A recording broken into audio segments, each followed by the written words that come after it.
everyone, today we'll be having a look at a Kookaburra Custom Edition. This one's made in Australia.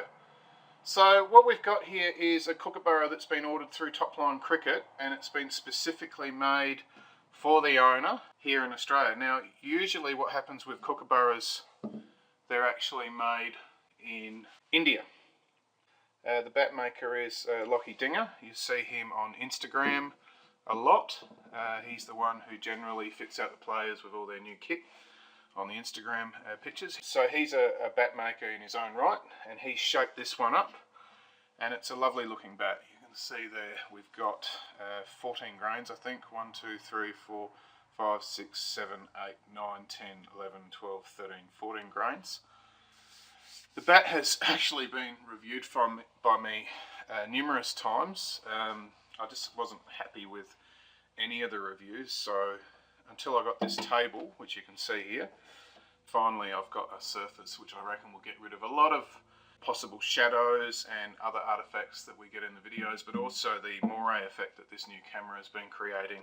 The bat face itself, it does have a few little bits of speck on it that you can see there, but in general it's a lovely piece of willow. This would be equivalent of their pro player grade. Heartwood down the right hander's outside edge.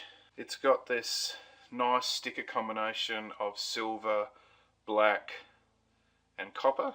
A little bit of embossing here for the Kookaburra.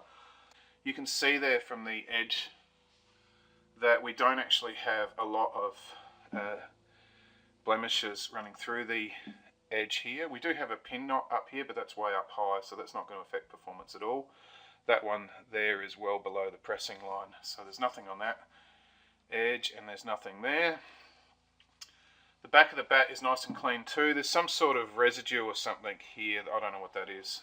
Probably glue residue. I'll get that off later. The stickers here, I've noticed round toe, but the stickers don't meet up with it. A little bit different. You do have a bit of cambering here. I do like the way that Lauchie's actually rounded the edges rather than leaving them hard and sharp. So there has been some craftsmanship that's gone into this bat. It's got a little bit more of a round toe rather than a square toe, which I'd prefer.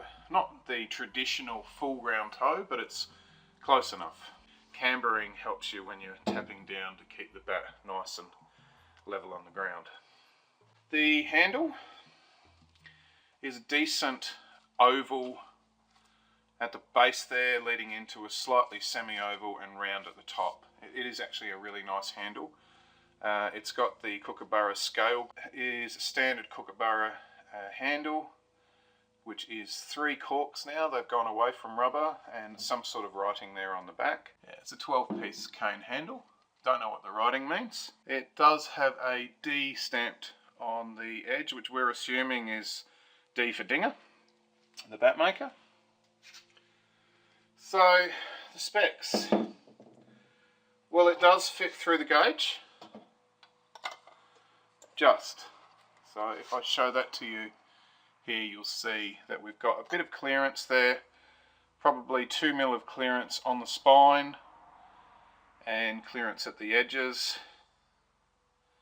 Slightly narrower, I think I measured it at 1.6, just on 40 mil edges and about a 65 or 64 mil spine. I can actually check that now.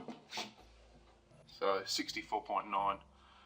The face camber is slightly less than the 5 mil of the new standard. A lot of manufacturers haven't bothered to change their roller shape just to suit the gauge. A majority of them had them 4 or 4.5 mil camber rather than this 5 that they've bought in. Don't know who they consulted with for that, but so be it. Now the actual cleft and handle, I don't know the origin.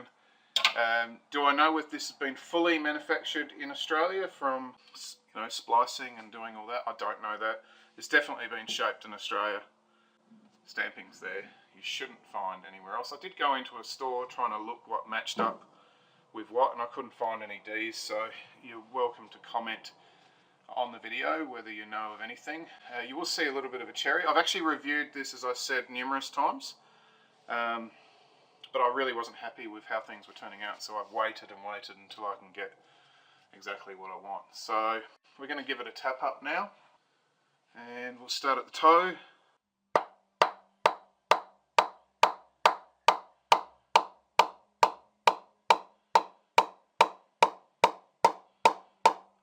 harder there.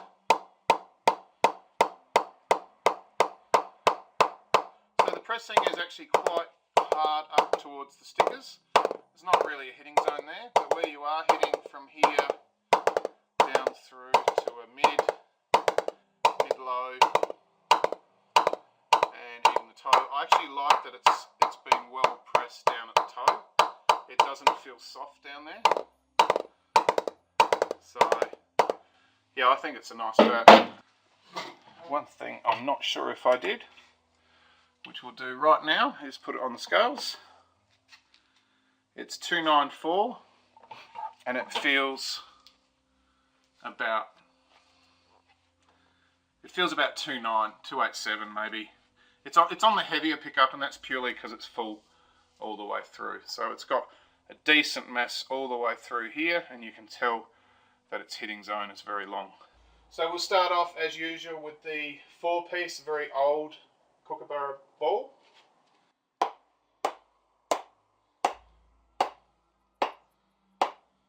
it's got that hard feel to it. Remember, this is a very, very old ball.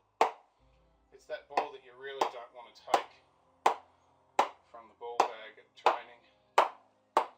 Leave it for the spinners. So it does feel hard. It's not really coming off. And I do expect that when we have a much harder ball like the Dukes here, that we'll see a little bit more action. Okay. And now you can hear it wanting to go.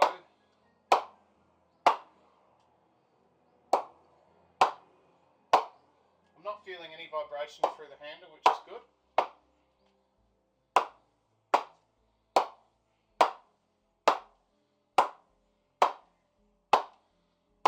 Nice.